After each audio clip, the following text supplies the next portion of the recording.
السلام علیکم دوستو، آج کی کہانی ہما نے ہمیں کراچی سے بھیجی ہے۔ آئیے کہانی کو ہما کی زبانی سنتے ہیں۔ یہ 2014 کی بات ہے۔ میری شادی طے پا گئی۔ میں اور فرحان ایک ہی محلے میں کئی سالوں سے رہ رہے تھے۔ بڑی مشکلوں سے فرحان نے اپنے گھر والوں کو اس شادی کے لیے راضی کیا۔ وہ فرحان کا رشتہ خاندان میں ہی کرنا چاہتے تھے۔ میرا فرحان کے گھر آنا جانا تھا، لیکن بہت زیادہ نہیں۔ ایک دفعہ جب انہوں نے اپنی پسندیدگی کا اظہار کیا تو میرا جواب یہی تھا کہ آپ اپنے والدین کو ہمارے گھر بھیج دیں۔ فرحان کو 2 سال لگ گئے اپنے گھر والوں کو منانے میں۔ اس تمام عرصے میں میرا ان سے کوئی رابطہ نہیں تھا، اور پھر ان کی اس بات کے بعد میں نے ان کے گھر جانا بھی چھوڑ دیا۔ جب ان کے گھر والے نہیں آئے تو میں سمجھ گئی کہ وہ لوگ انٹرسٹڈ نہیں ہیں، اور اتفاق یہ بھی ہے کہ ان گزرے 2 سالوں میں میرا کوئی رشتہ بھی نہیں آیا۔ اور پھر فرحان کے گھر والے بے دینی سے ہی صحیح میرا رشتہ لے آئے۔ میرے گھر والوں نے فرحان کے رشتے پر فوراً حامی بھر لی۔ وہ سافٹ ویئر انجینئر ہونے کے ساتھ حافظ قرآن بھی تھے۔ خاندان بھی دیکھا بھالا تھا۔ شادی کی تاریخ طے ہو گئی۔ 2 مہینے کا ٹائم تھا۔ اس 2 مہینے کے دوران میرا فرحان سے ٹیلی فونک رابطہ بھی ہو گیا۔ شادی سے 1 ماہ پہلے حادثاتی طور پر میری ہونے والی ساس کا پیر بری طرح مڑ گیا۔ ان کے پلسٹر چڑھ گیا۔ میری 2 شادی شدہ نندیں تھیں۔ شادی کی تیاریوں کی وجہ سے ان کا آنا جانا تھا، ورنہ وہ بیچاری اکیلی ہی ہوتی تھی۔ لیکن اب شادی ملتوی بھی نہیں کی جا سکتی تھی۔ میں بھی ان سے خاص طور پر ملنے گئی اور کچھ نہ کچھ ان کو بنا کر بھیجتی رہتی تھی۔ دن پر لگا کر اڑ گئے اور مائیوں کا دن آن پہنچا۔ 19 جولائی میں اس دن کو کبھی نہیں بھول سکتی۔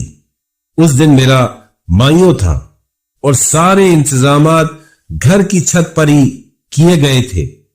گرمی خاصی تھی تو چھت پر کھلے آسمان کے نیچے میری اس کرسی کو پھولوں سے سجایا گیا، اور اسی دن فرحان کے گھر والے بری لے کر آ رہے تھے۔ افراتفری لگی ہوئی تھی۔ مہمان بھی آ گئے۔ عصر میں میلاد ہوا۔ پھر مغرب کے فوراً بعد مجھے مائیوں کی رسم کے لیے لے جایا گیا۔ میری پھپھو نے کہا بھی کہ مائیوں کی رسم کھلے آسمان کے نیچے نہیں کرو، اندر کمرے میں کر لیتے ہیں۔ ایک تو گرمی، دوسرا میری امی ان چیزوں کو نہیں مانتی تھی، اور تیسرا پھپھو نے کہہ دیا اب تو بالکل بھی نہیں ماننا تھا۔ مجھے کرسی پر لے جا کر بٹھایا گیا اور پھر رسموں کا آغاز ہوا۔ مائیوں کی رسم زور و شور سے جاری تھی۔ ہر طرف کہے گانے اور خوشبوؤں کی مہک تھی۔ گرمی شدید تھی، لیکن خوشی کے جذبے میں کسی کو اس کا احساس نہیں ہو رہا تھا۔ میں دوپٹے کی آڑ سے کرسی پر بیٹھی سب کچھ دیکھ رہی تھی، جب اچانک مجھے محسوس ہوا جیسے میرے گرد ہوا کا ایک ٹھنڈا جھونکا گزرا ہو۔ حالانکہ گرمی ایسی تھی کہ پسینے سے سب کے چہرے چمک رہے تھے۔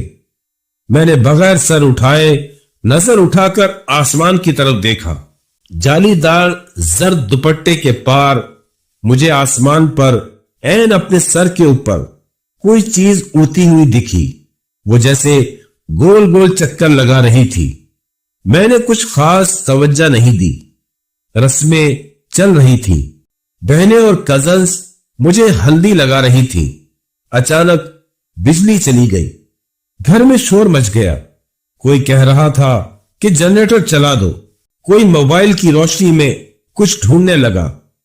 اس اندھیرے میں مجھے محسوس ہوا جیسے کسی نے میرے بالوں میں انگلیاں پھیری ہوں۔ یہ اتنا واضح احساس تھا، میرا دل زور سے دھڑکنے لگا۔ میں نے ارد گرد دیکھا، سب اپنی جگہ موجود تھے۔ خود کو تسلی دی، ہو سکتا ہے کسی کا ہاتھ لگا ہو، جبکہ ایسا نہیں تھا۔ جنریٹر آن ہوتے ہی روشنی پھیل گئی، لیکن اس روشنی کے ساتھ میرے سر میں جیسے شدید کھنچاؤ ہوا۔ درد اتنا شدید تھا، میں نے دونوں ہاتھوں سے سر پکڑ لیا۔ سب مجھے اس طرح دیکھ کر فوراً میرے پاس آئے۔ کیا ہوا کیا ہوا کی تکرار سنائی دے رہی تھی۔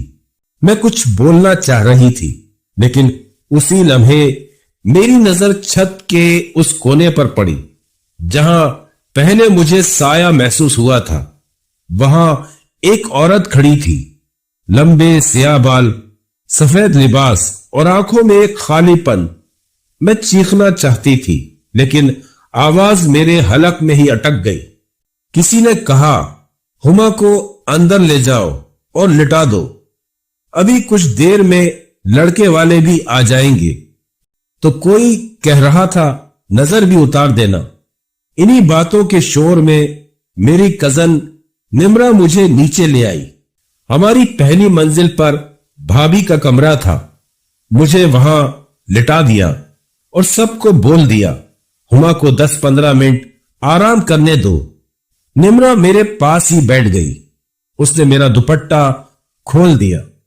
مجھے لگا کچھ سانس آئی ہے، شاید گرمی سے میری یہ حالت ہوئی تھی۔ نمرا مجھے بول کر گئی، میں ٹھنڈا پانی اور کچھ کھانے کے لیے لے آتی ہوں۔ میں نے اس کو کچھ نہ کہا، مجھ سے تو بولا ہی نہیں جا رہا تھا۔ میں نے آنکھیں بند کر کے بیڈ سے ٹیک لگا لیا۔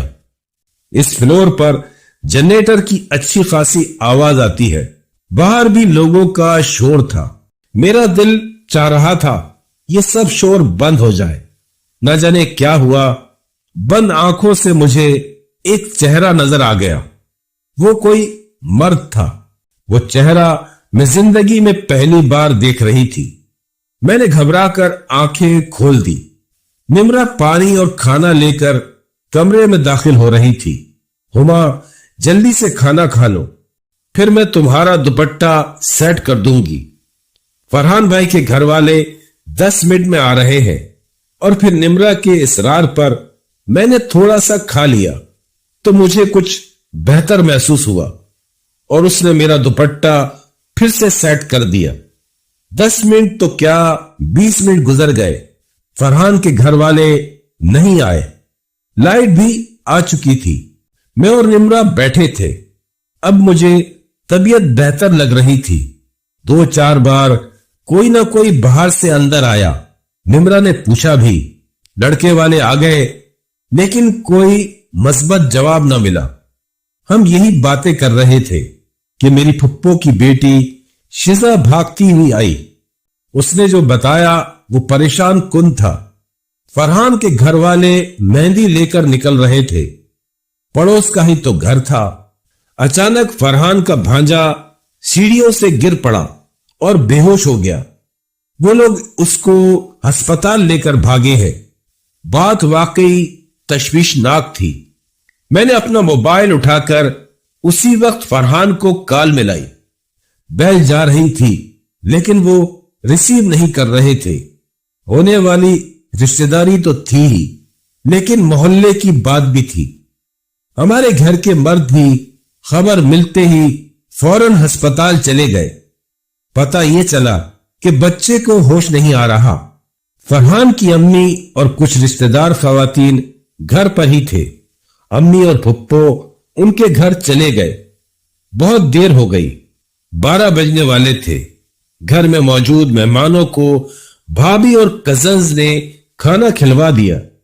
اس تمام وقت میں کوشش کے باوجود میرا فرحان سے رابطہ نہ ہو پایا۔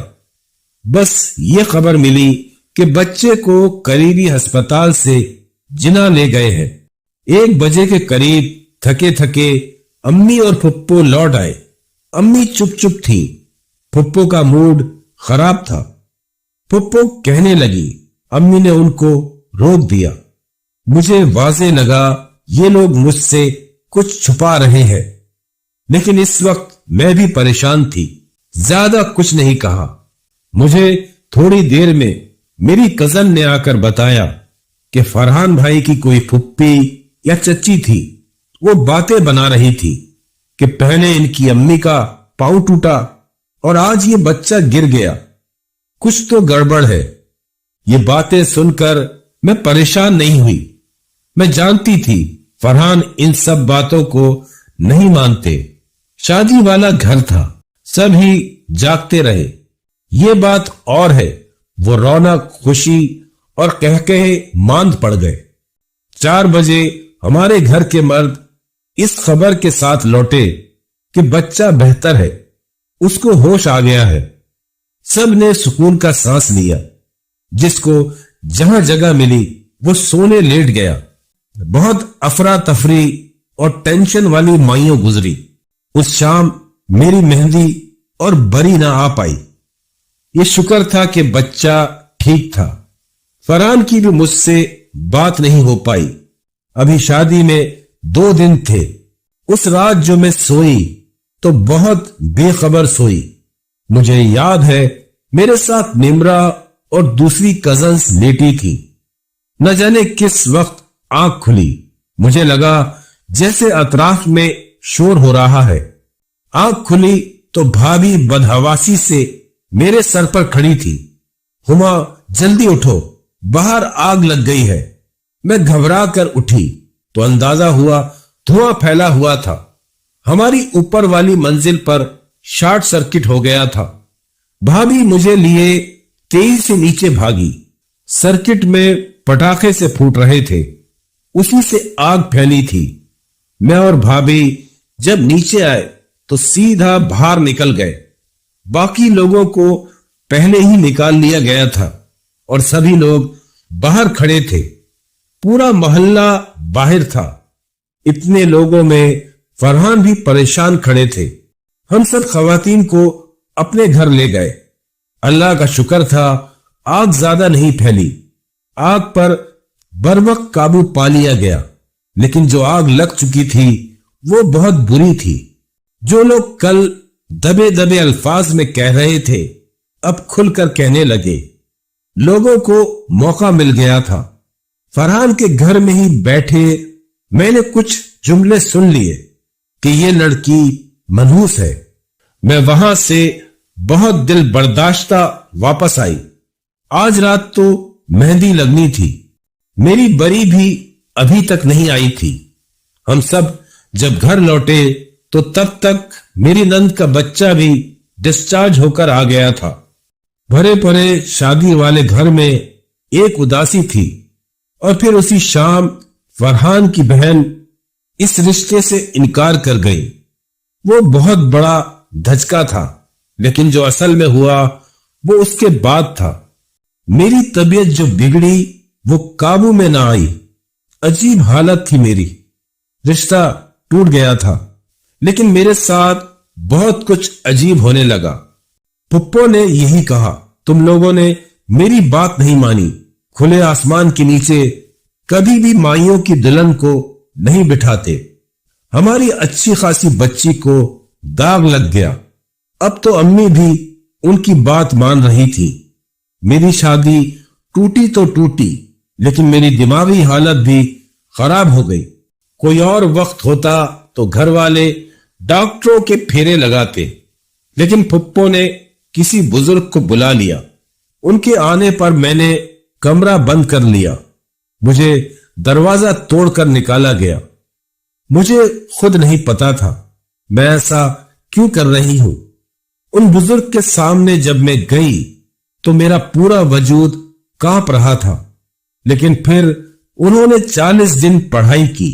ان کا کہنا تھا کوئی آسمانی چیز تھی جو میرے پیچھے پڑ گئی. ان بزرگ کا یہ بھی کہنا تھا وہ چیز بھیجی گئی تھی. ویسے بھی فرحان سے رشتہ کرنے کی خواہش ان کے خاندان میں کئی گھروں کی تھی, اور انہوں نے بات ختم کروانے میں کوئی کسر بھی نہ چھوڑی. لیکن فرحان ڈٹے رہے. ان 40 دنوں میں 2 بار فرحان آئے. ابو اور بھائی سے ملے. ان کا کہنا تھا